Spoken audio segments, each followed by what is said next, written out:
Bueno, muy buenos días, muy buenas tardes, depende de donde se encuentren. Bienvenidos a un nuevo programa de Radio Cultural Charrúa. Hoy con un nuevo lujito que nos estamos dando esta semana. Hemos estado con entrevistados de lujo, pero antes que nada voy a presentar a mi compañero, la persona que me va a acompañar el día de hoy en la entrevista. Así que, ¿cómo está mi querido amigo Maestro Acosta? Bueno, buenos días a todos. Aquí también transmitiendo en simultáneo para 7MX Radio. Es un gusto, es un enorme placer, la verdad, porque me recuerda en aquellos tiempos en donde hice mis pequeños trabajos de caricatura para la revista Genes y entré en ese mundo fascinante que es un honor, y estamos de alfombra roja y caravana aquí en Radio Cultural Charrúa con el invitado del día de hoy. Así que buenos días a todos. Muy buenos días. Bueno, vamos a presentar a quién tenemos hoy, a nuestro querido amigo maestro de salsa cubana, caricaturista, escritor, políglota, no sé, podemos seguir unas cuantas cosas más, así que un gran honor presentar al señor Esteban Isnardi. Muy buenos días, buenas tardes, Esteban, ¿cómo estás? Bueno, hola, muy buenos días, mi gente, muchas gracias, amigos, por sus palabras. Eso de la alfombra roja creo que me queda grande, pero muy, muy amable de su parte. La verdad que un honor ser invitado a la Radio Charrúa, con ese nombre tan lindo, y estar con ustedes, compartir un poco estos momentos. Y sí, hago de todo un poco para llegar a fin de mes. Creo que como el típico uruguayo que se destaca en cualquier lado, ¿no? Se las rebusca en todos lados. Sí, es verdad que, dicen que el año pasado, en 2019, fui a la radio a ser entrevistado por Sonsol, y me había dicho Sonsol, me dijo, pero vos sos un busca, me había dicho en el buen sentido de la palabra. Y este año, por Skype, me entrevistó en la tele, esta vez en la hora de los deportes, y yo le recordé, vos me habías dicho que yo era un busca, y me dijo, como tantos uruguayos, y es verdad. Exactamente, exactamente. Dicen que somos como la mugre en el buen sentido, ¿no? En todos los países hay un uruguayo. Es verdad. Y siempre se destacan, ¿no? Lamentablemente hay mucho que acá no nos podemos destacar, pero nos destacamos afuera, pero bueno, eso es para otro programa. Sí, sí. Mi querido amigo Acosta, ¿cómo está? ¿Quiere comentar alguna preguntita que le quiera hacer a Esteban antes de que comencemos un poco, que nos empiece a contar un poco Esteban sobre su vida, su carrera, etcétera, etcétera? Bueno, sí, primero que nada me gustaría invitar a la audiencia que ellos sean los que realicen las preguntas. Me gustaría hacer el programa más enfocado hacia eso, y yo, para arrancar por ahí, romper el hielo y hacer una pequeña pregunta, es por ahí la siguiente. Fíjense que le mando un saludo a Jesús Ernesto Duarte, donde quiera que se encuentre, que él fue mi maestro en el ámbito de la caricatura cuando, por allá de 1991, o sea, ayer, ¿no? Hace poquito.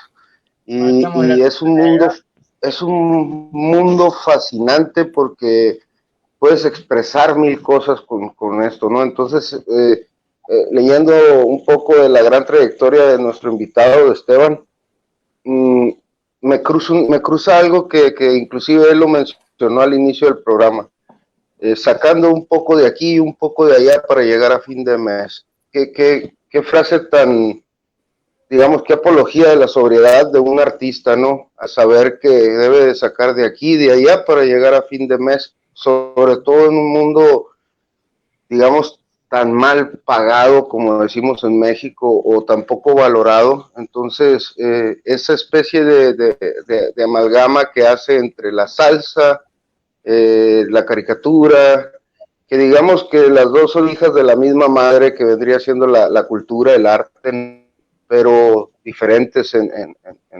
su contexto.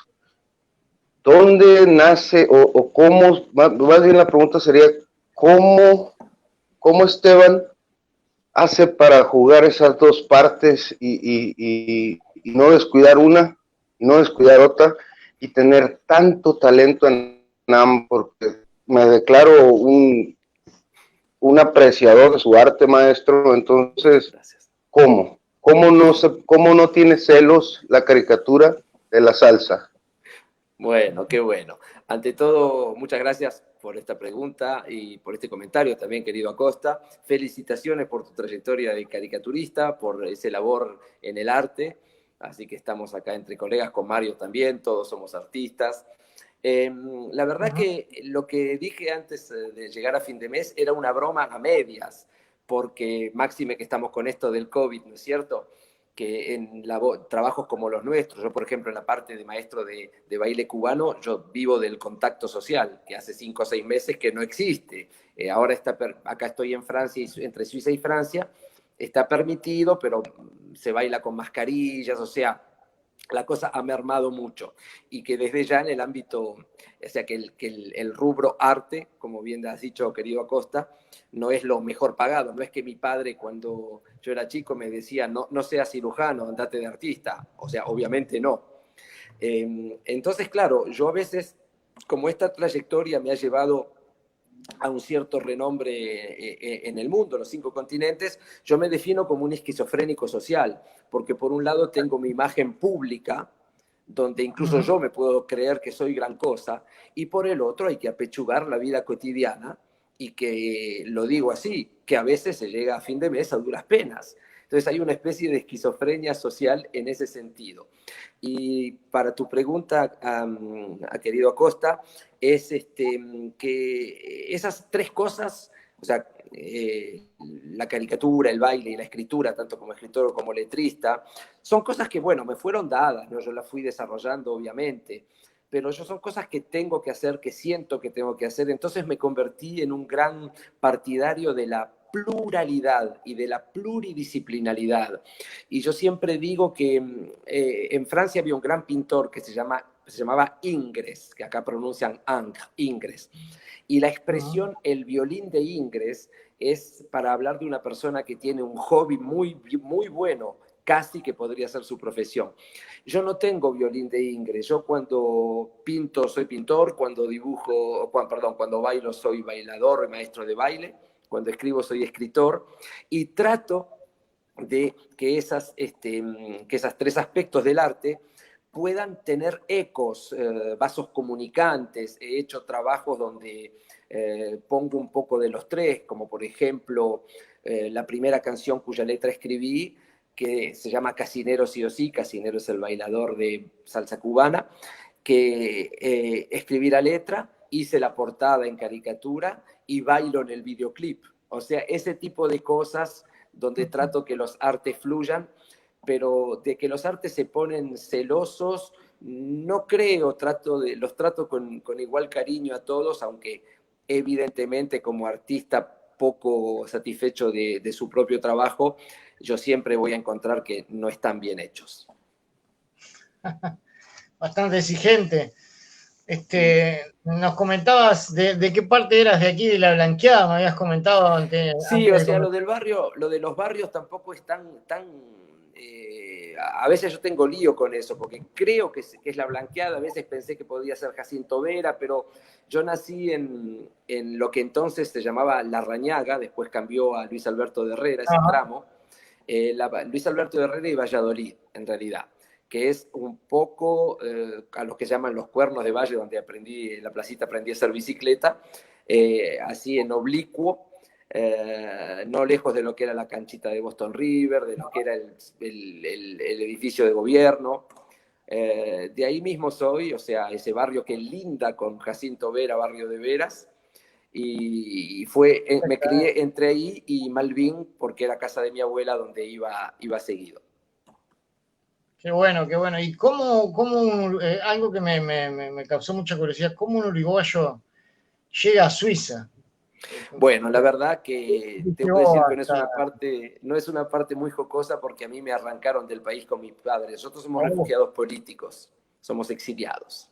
Perdón. O sea, no, al contrario, perdón, ¿de qué? No, por supuesto, es la historia nuestra. La historia nuestra tuvo ese periodo de dictadura militar. Sí. No es tampoco que mis padres hayan sido tan activos en el sentido que uno piensa, enseguida va a pensar, eran tupas que agarraron las armas. No así. Pero igual hubo persecución, hubo que esconderse, hubo clandestinidad. Nos fuimos primero para Argentina, donde nos quedamos 2 años, y después yo llego más o menos a mis 16 a Suiza, siguiendo a mis padres, soy hijo único. Ajá. Y como sapo de otro pozo, yo estoy en una parte de Ginebra donde se habla francés, yo no sabía, yo sabía decir Platini nada más.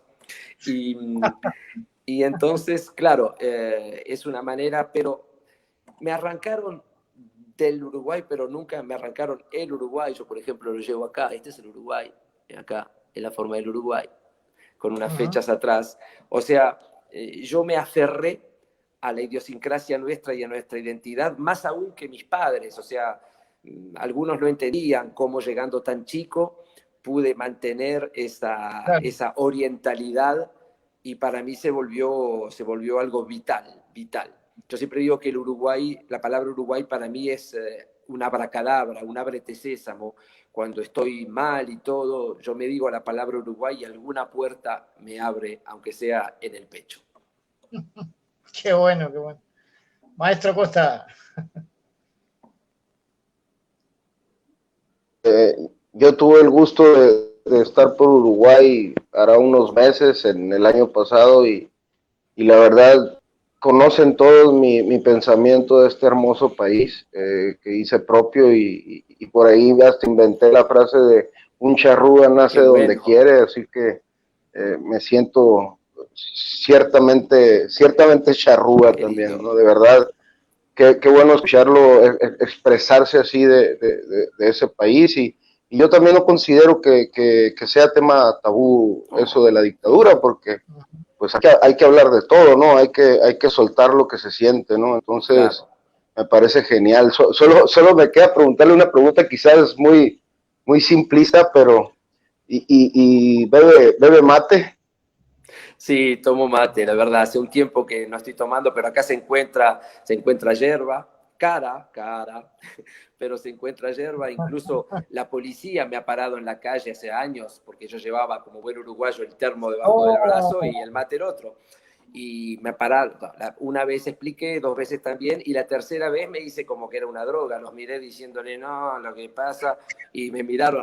Yo le dije, no, estoy bromeando, pero no se la tomaron muy bien la broma. Y sí, de verdad que somos muy materos. Y con respecto a México, yo tengo un gran apego por México. Yo fui a enseñar 2 veces, fui a Ciudad de México. Aparte fui justo en el momento que estaban cambiando el nombre de Distrito Federal a Ciudad de México. Y tengo un gran apego porque tengo esa suerte, esa fortuna, ese privilegio que grandes músicos cubanos le dedicaron un tema, una canción a mi trayectoria, y el videoclip lo filmé en Ciudad de México. Qué bueno. Qué bueno, qué bueno, bueno. Oiga, maestro, y otra pequeña pregunta que se me viene a la mente. Un genio como usted, porque pues sinceramente nosotros estamos pequeños en el tema. Yo fueron pocos años los que en realidad me dediqué a esto, pero soy aficionado, ¿no? Un genio como usted tiene ese lado introspectivo, es solitario, tiene ese lado de crear personajes y por ahí apropiarlos. Existe 2 preguntas. ¿Existe ese lado introvertido? Y la segunda pregunta sería, ¿tiene algún personaje o varios personajes que ya los ve como sus amigos, que haya creado dentro del mundo de la caricatura?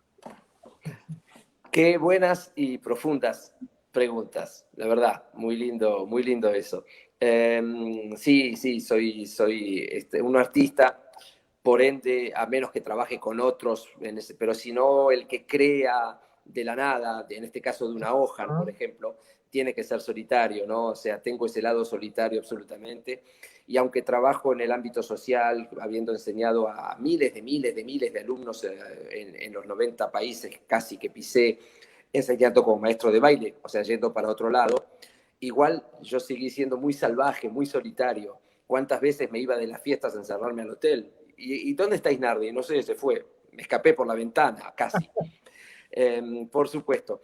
Y personajes sí tengo un par, pero es verdad que mi caricatura es más lo que llaman caricatura personal, donde no creo tantos personajes, más bien plasmo en el papel o en otros soportes el rostro de personas o personajes conocidos, y ya le doy mi visión deformante de un cierto modo, aunque yo también escribí cosas diciendo que, por ejemplo, el caricaturista no deforma, informa. acerca de una realidad interior del rostro. Qué bueno, qué bueno. Qué bueno eso, comentarles que, bueno, yo soy miembro de un grupo que está en Facebook que se llama Nostálgicos del Fútbol, de quien es también miembro Esteban, y ahí se pueden ver muchos de sus trabajos, sobre todo vinculados al fútbol. De ahí viene una pregunta que te voy a hacer: ¿hincha de qué equipo? Sin ponerte compromiso. Fíjate los colores atrás mío. ¡Oh, qué nivel! Bueno, somos correligionarios. Acá ¿Cómo no? Te presento a mi amigo. Qué bueno, qué bueno. A mi amigo ya venía con miedo. Igual tengo muchos amigos de Nacional o de otros, ¿no? Pero la verdad que uno no puede negar sus apegos, ¿no? A uno lo pueden torturar, que no le van a arrancar que es de otro club. Es del club que es. Eso viene de la niñez. ¿Nunca se te ocurrió probar ahí en Suiza jugar al fútbol? Sí, yo jugué. Lo que pasa, sin ser patadura no era de lo mejor, pero llegué a ser, acá se llama stagiaire, o sea, tipo, no semiprofesional, pero yo tenía 19 años, jugaba en un club y me pagaban 400 por mes, pero hasta que me di cuenta de mis propias limitaciones, después jugué en niveles inferiores y después dije, Esteban, no, esto no es para vos, no es para ti como tú podrías quererlo o creerlo. Y bueno, lo dejé, pero simplemente soy fanático total de fútbol, o sea, es una enfermedad. Es para la gente que no entiende, que hay mucha gente que no le gusta el fútbol y no entiende cómo la gente se puede fanatizar con algo así, pero es una pasión, es verdad, es una pasión.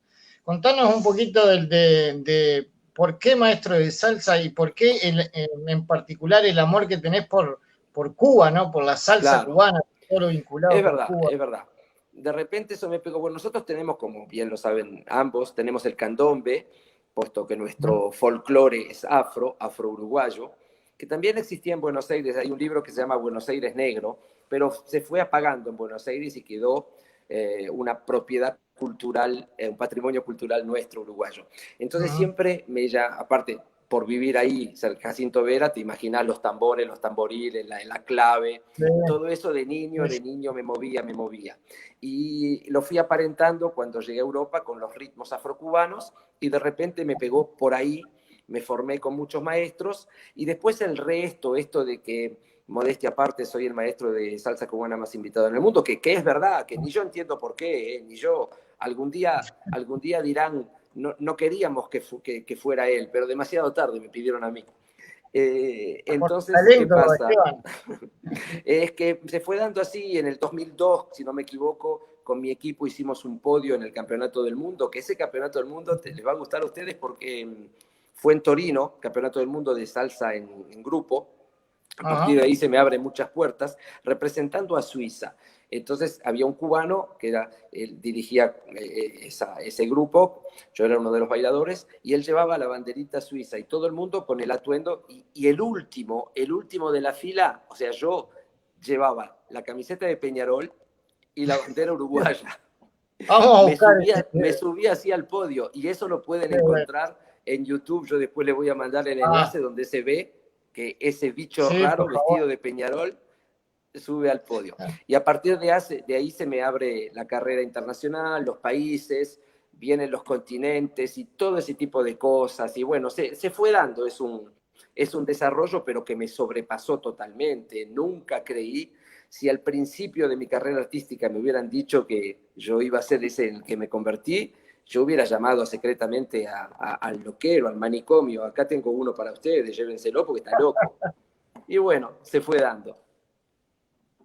Qué bueno, qué bueno. Bueno, ¿quién no tiene algo de loco, no? Yo siempre, cuando me dicen una persona es normal, yo siempre digo normal así, de esta manera. Claro. ¿Quién es normal? Pero bueno, maestro, le dejo paso si quiere hacer alguna preguntita más. ¿Cómo no? Bueno, me llama la atención y hago una pequeña observación. Sé del candombe y de las raíces africanas que se encuentran en Uruguay, pero qué curioso es que alguien del cono sur, de la punta del continente, triunfe en un ámbito 100% caribeño. Me llama mucho la atención. quizás por ahí lo relaciono, con haber salido del Uruguay, ¿no? Y aprender de grandes maestros y de esa multidiversidad de pensamiento que es se verdad, tienes encuentra razón. en Yo aprendí Europa, con ¿no? muchísimos maestros cubanos en Europa, obviamente, cubanos o puertorriqueños incluso, efectivamente, con una diáspora cubana o diáspora caribeña, que quizá no hubiera sido posible en Uruguay de ese modo, aunque hay cubanos ahora y la llamada salsa en Uruguay funciona muy bien. Yo fui varias veces invitado a enseñar allá a Montevideo y al Chuy. Pero efectivamente lo que dices, pero hoy por hoy la salsa se ha vuelto casi como el esperanto del cuerpo, como que uno va a cualquier país del mundo y no tiene por qué hablar, tipo lenguaje universal, habrá siempre una salsoteca donde hay gente que baila, los países de Europa del Este bailan a un nivel increíble. Yo fui a enseñar a lugares insólitos, fui a enseñar al reinado de Bahrein, a Qatar, en el Golfo Pérsico, a Nueva Zelanda, a Nueva Caledonia, Ghana, a Alaska, a Islandia, a todos los países de Europa, Sudáfrica. O sea, se baila en todos los lugares del mundo. Pero es verdad, es una buena acotación la de nuestro amigo Acosta, que dice que al haber salido y al estar en Europa, yo podía rozarme con mucha gente de la inmigración caribeña. Qué bueno eso. Tenías un proyecto de abrir una escuela en Nueva Caledonia antes de la pandemia. ¿En qué quedó ese proyecto tuyo? En realidad la historia sí, la escuela la abrí hace muchos años. En Nueva Caledonia, en la capital que se llama Numea, porque Nueva Caledonia pertenece a Francia, es una isla chiquita, pero que está al lado de Australia. Al lado de Australia. Yo, por ejemplo, para venir a este lugar de Francia hago 20 minutos de auto, pero para ir a esa Francia de allá son 36 horas de avión, como que hay una diferencia. Y después, claro, fue decayendo un poco la escuela y sobre todo con esto del COVID, medio que la aniquiló, o sea, no se sabe si va a permanecer abierta o no. De todos modos, tampoco es que me daba tantos dividendos, era más bien para hacer vivir a la persona local allá que la estaba manejando y que me haga una publicidad indirecta, pero casi directa. No es que tampoco percibía tanto dinero con eso. Sí, estuvimos leyendo. Esteban amablemente nos pasó su currículum para que nos informáramos un poquito sobre su trayectoria. Estuvimos leyendo no sé qué país te falta visitar, sinceramente. Creo que te deben faltar 2 o 3 nomás, porque... No, digamos que hay unos más o menos 200 países en el mundo, yo me acerco a la mitad. Voy por casi 90, me imagino que 10 más serán posibles. Entonces, capaz que yo digo que en el país número 100 haré una gran fiesta y ahí me retiraré porque ya estaré con el bastón. Tampoco ya no soy más la promesa del baile. Oiga, maestro, y ahora que estamos hablando de este tema, a ver, voy a ser un poco metafórico en lo que voy a preguntarle. ¿Dónde es ese lugar en el mundo, ya que usted ha estado cerca de un centenar de países, dónde es ese lugar en el mundo que usted ha dicho, le estoy enseñando salsa a pingüinos? ¿Dónde es ese lugar que usted dice, pero cómo no? O sea, ¿cómo estoy en esta situación enseñándole a personas que en mi vida pensé que aprenderían o dónde montó ese bailable en el lugar más raro del mundo? Bueno, yo te diré en primer lugar Mongolia. Cuando fui a enseñar a Ulan Bator, la capital de Mongolia, yo veía desde el avión, me tocó llegar por el lado de la estepa, donde no hay árboles, es todo verde, pero así tipo, y yo digo, pero acá no hay árboles. Efectivamente, cuando llegué era esa parte, y fue rarísimo, porque la clase empezó como con 9 horas de retraso, o sea, toda una lógica diferente. Y darme vuelta, estar enseñando y ver atrás mío, después, sobre todo en el calentamiento, a esa cantidad, 40, 50 personas de Mongolia, decir, en el mismo tiempo que enseñaba, yo decirme a mí mismo, pero ¿cómo llegué hasta acá? O sea, si me lo hubieran preguntado, sí, yo sé decir día tras día el contrato, pero igual, metafóricamente, como tú dices, ¿cómo llegué hasta acá? Algo raro me sucedió en Alaska. yo hace 2 años fui a enseñar a Alaska. ¿Cuándo se imagina uno que va a ir a Alaska? Que para ir a Alaska tiene que pasar encima de Groenlandia. Y yo digo, estoy pasando encima de Groenlandia. O sea, al norte, al sur, al este, oeste, en el reinado que yo decía antes de Bahrein, que es musulmana, allá en el Golfo Pérsico, también en la capital que se llama Manama, diciéndole, voy a enseñar salsa, siempre con la bandera uruguaya, a gente de Bahrein, como ellos, porque aspiran la H. O sea, eso me pasó en muchos lados, pero debo decir que lo más exótico para mí fue Mongolia. Qué bárbaro, qué bárbaro. Te ha llevado a rincones inimaginables. Sí. Qué increíble. Y bueno, queríamos comentar un poquito también sobre tu tercer faceta, digo, para después ir despidiéndonos y no quitarte mucho tiempo. Que no? Sé que estás por favor, ahí. Placer. También está tu parte de escritor, ¿no? Y has escrito para una banda muy conocida que a mí me gusta que tú lo cuentes porque me ha encantado cada vez que la entrevista que digas quiénes son y a quiénes representan o por qué les dicen de tal manera a esta gente. Bueno, así que, muy bien. Sí, tengo la suerte de que soy escritor y soy letrista. Como escritor escribí varios libros, pero hice sobre todo una trilogía en francés, porque como estoy acá y que, bueno, claro, manejo el francés, entre otras lenguas, y la editorial que me la encargó era una editorial de París. Y yo durante 6 años fui escribiendo un libro por cada 2 años. Se llama El mundo alrededor de la salsa, que son mis vivencias como globetrotter de la salsa.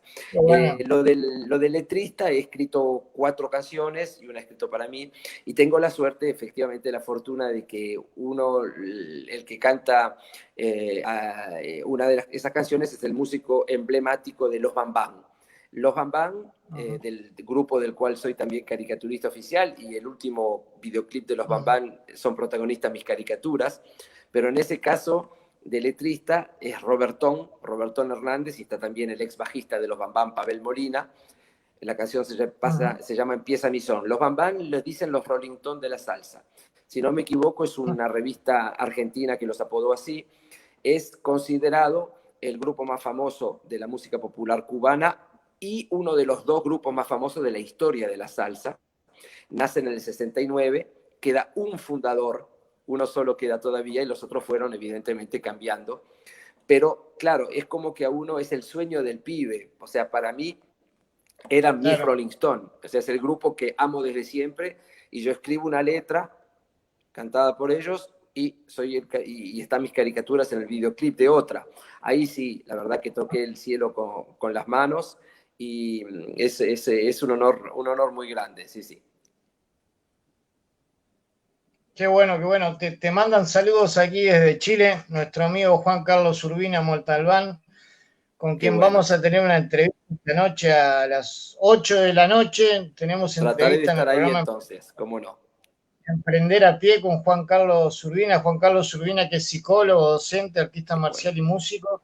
Saludos. Y vamos a hablar sobre la motivación, esta tardecita, ¿no? Está en Uruguay, así que qué bien. Vamos a estar con ahí. Tenemos una pregunta de la audiencia también, saludos de Melanie Pereira, que nos dice: ¿alguno de tus trabajos como caricaturista no fue bien recibido? Saludos desde Uruguay. Bueno, unos saludos para Melanie, se llama, creo, estoy leyendo acá. Melanie Pereira. Sí, Melanie es un nombre francés, que es bastante corriente aquí, puesto que estoy en Francia. La respuesta, querida Melanie, sí, Melanie, que tiene el nombre francés original, tiene un acento agudo en la primera E. La respuesta es sí, querida Melanie, claro que sí. Hacer la caricatura, para el modelo, algunos no se lo toman tan bien, porque es una visión diferente, subjetiva, donde por ahí uno pasa tiempo tratando de asumir algo que uno mismo encuentra un defecto, pero que no es un defecto, pero uno dice, tengo esto como defecto. Y llega el caricaturista y en algunos trazos te aniquiló 20 años de terapia porque estaba justamente tratando de sobrepasar eso, y el tipo te lo muestra. O sea que a ti te entra odio por ese caricaturista.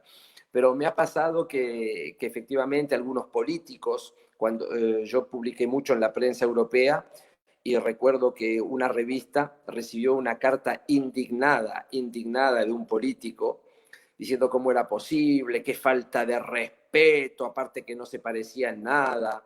Sí, es un trabajo de equilibrista, el de caricaturista. Hay que saber que el modelo va a ver la caricatura, pero no pensar demasiado en eso porque se vuelve...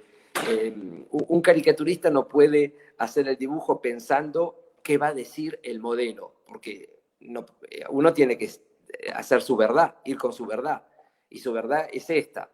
Pero claro, no es un retrato y una caricatura no está hecha para mejorar, tampoco para empeorar, pero no para mejorar. Algunos dicen, por ejemplo, cuando yo le hago a grandes artistas que tienen muchos fans, los fans escriben, no, pero él es más lindo. Yo digo, yo no tengo un salón de belleza, yo dibujo. Entonces la respuesta es sí, Melanie, te mando un saludo. Muy bien, maestro Costa, le doy paso que quería hacernos alguna consultita para hablar. Pues aquí seguimos por el mismo ritmo, ¿no? Y tratando de darle una dimensión al trabajo de nuestro maestro Esteban Isnardi, y por ahí voy a hacer una pequeña comparativa, ¿no? Hay un enorme libro en la literatura universal escrito por el gran Juan Rulfo de nombre Pedro Páramo y el Llano en Llamas. Entonces aquí nace esta metáfora alegórica, ¿no? Está el libro de Pedro Páramo que tuvo que ser llevado al cine por algún director, ¿no? Y después por ahí nacieron varios, digamos que Rufino Tamayo o algún otro muralista plasmó en paredes la obra de Pedro Páramo. Ese director del cine necesitó de un fotógrafo para la fotografía y de un guionista. Bueno, ¿por qué digo todo esto? Porque trato de dimensionar el trabajo, ¿no? Por ahí necesitamos un flyer o un póster o un afiche dibujado por Esteban Isnardi.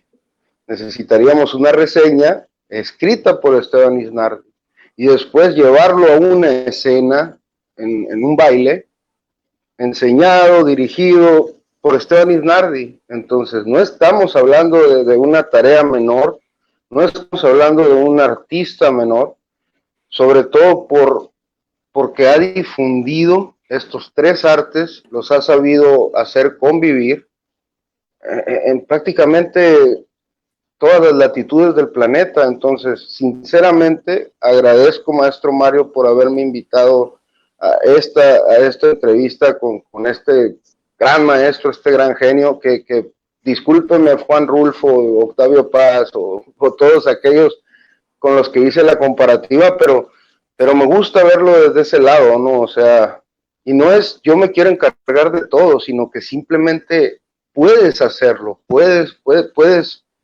hacer que convivan las tres y presentarlo en una escena, en ese baile de salsa. Lo felicito muchísimo por llevar el nombre de su país a grandes dimensiones, de verdad. No todo es John Suárez y Diego Forlán en Uruguay, así que le mando una enorme felicitación.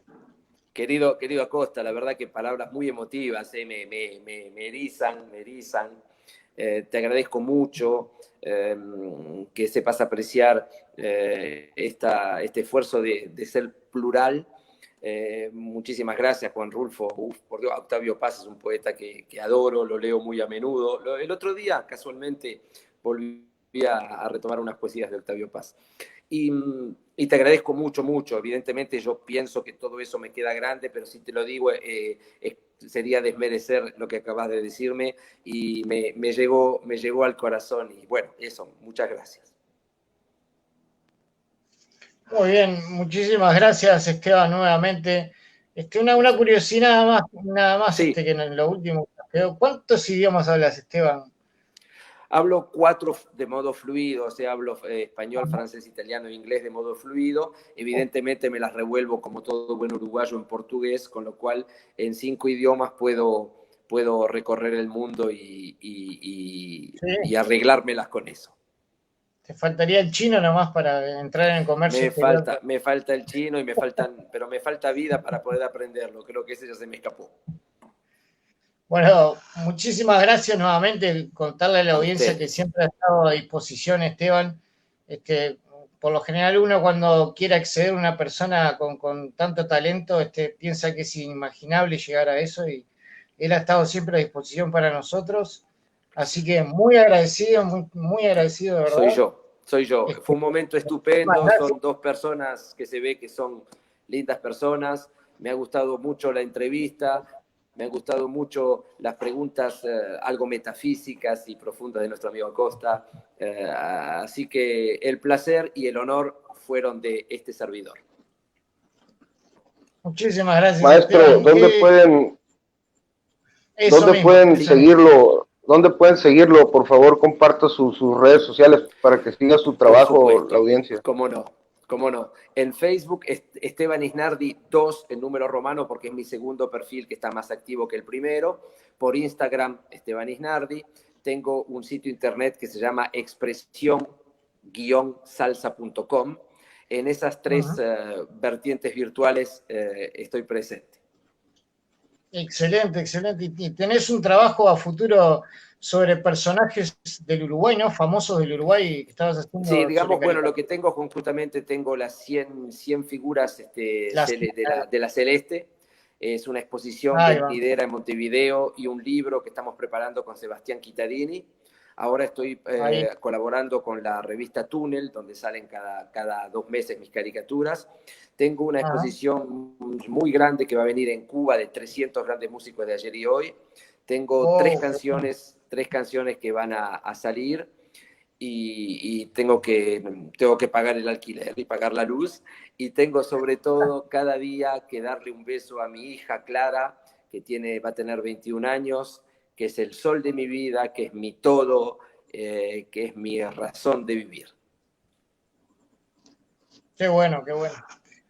Así que bueno, muchísimas gracias, Esteban, nuevamente. Las puertas de Radio Cultural Charrúa están abiertas para cuando quieras venir a presentarnos un trabajo tuyo o algo. Muchas gracias y suerte. A las órdenes. Y bueno, yo me despido aquí con la querida y nos vamos. Querido, arriba Uruguay, arriba México. Saludos a todos. Hermandados. Gracias. Adiós. Gracias a ustedes. Muchas